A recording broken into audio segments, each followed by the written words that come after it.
Hi, Sandy. Thanks for joining us. First up is going to be Jeff Metcalf with the Arizona Republic, followed by Alex Simon.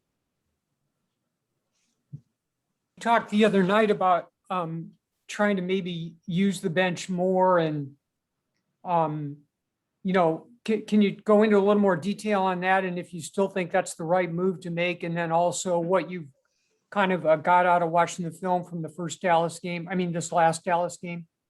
Yeah, look, ideally I'd like to lower, Sky's minutes a little bit. I mean, she's got to 36, so it's utilising the bench for, some moments and then seeing how they're going, to be quite honest. The bench have to obviously, be ready to go as well, and we need some more contributions from them. So we just got to, all 10 available players have to go out there and be ready to compete. I mean, that's man. Just you have to have this. You have to have a really aggressive mindset and make sure we're locked in. Obviously the film, when you really watch it, yes, we made some mistakes, transition defense, not going over when we needed to, giving them over helping and we're giving shots, but in the end it's a shot making. We can't shape 5 from 25. That's the game, regardless of the mistakes we made. Shot making. We had wide open looks. We were 5 from 25. We got to be better. Okay, they made 10 threes. That's it. In the end, that's the game. So shoot the ball with confidence and think it's going to go in. We can't be hesitant. We got to make sure we're the aggressor. Also, with the players that Dallas added, now that you've seen them both ways, what is that? It seems like it does help them depth-wise, and you could also see in their 2 Seattle games, that they really are a quality team that's better than their record. So, definitely. They're a team you've got to be wary of, not just you, but everybody, I think. Yeah, no, I agree, Jeff. Like I said, they've it's taken them a few years, but they've got all their picks. They've been able to get really quality players, and you got obviously a lot more depth now. You got athleticism. You got really, really talented players. So yeah, they're going to be a tough team for everybody. But for me, it's more like we still win the game if we make 2 more threes. So we just, you have to look at perspective, and, Gray and Savile, great. I mean, they're great players for them. And I suppose what it allows VJ to limit overplaying some of her key players, and that's what depth brings. It allows you to go to the bench a little bit more and still be productive. All right, next up is going to be Alex Simon with the next. Hi, Sandy. Yeah, kind of going off of that, you guys are at the exact opposite points on the minutes from the bench per game average. You guys are right at the bottom. Dallas is all the way up at the top. Kind of that depth kind of allows them to blend more so, especially to feel like if a player's having a bad game, we can just immediately pull them. Is that kind of a challenge when you're facing them? Like, even when we know who they have, we don't necessarily know how they're going to come at us this night? Yeah. I mean, there's so many different weapons for them. Harris can come off and, just with her speed and her penetration and her ability to make threes. I mean, that can be a handful. You got Izzy Harrison, who we know, has been great for him. So, it's great. You got Thornton, who can come in and guard Sky with a big three. So VJ's got good versatility there. I mean, I think they've built the team in a nice little way there.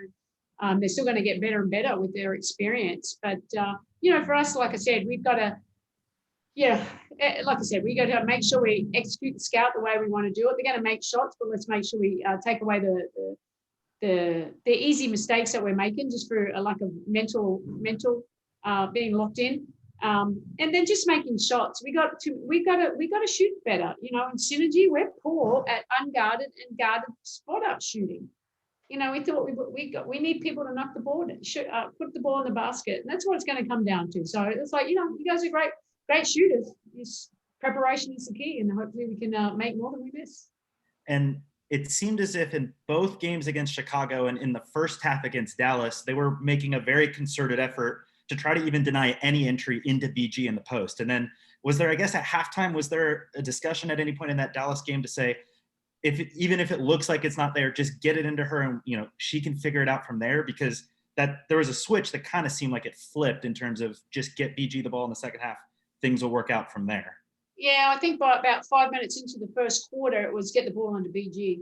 That was the play, because we'll spend, we're not making any kind of shot, but still that's what created our shots, to be quite honest. But it's more putting her in a position where they can't bring the trap as much. So that's where we got better. We were able to make the adjustments and put her in positions where she could get it, before the trap could arrive. And but we have to be ready for that tomorrow. But at the same time, we just got to keep moving the ball and taking great shots. We took, for the most part, great shots. Unfortunately, we missed them. But a good inside-outside attack, that would be critical for us. But defensively, just making sure we got to be a little bit more locked in and transition defense, easy runouts that they had on made baskets. They're the ones that are inexcusable. And so that's just making sure that we're playing for 40 minutes consistency. And that's why I talked about getting some more energy off the bench as well too. But they need to come in and play better defense too. So. I have one more for you, Sandy. This report, I think, came out in the middle of practice as close to finalized, but the Associated Press is saying that it seems pretty likely at this point that Brisbane is going to host in 2032 for the Summer Olympics. I know it's kind of been coming down the pipe here, but you're a Queensland native. What would that mean for Australia, even Queensland in particular, to be able to host again? And I know you played in 2002, so just what is that going to mean for the country, the region, and everything?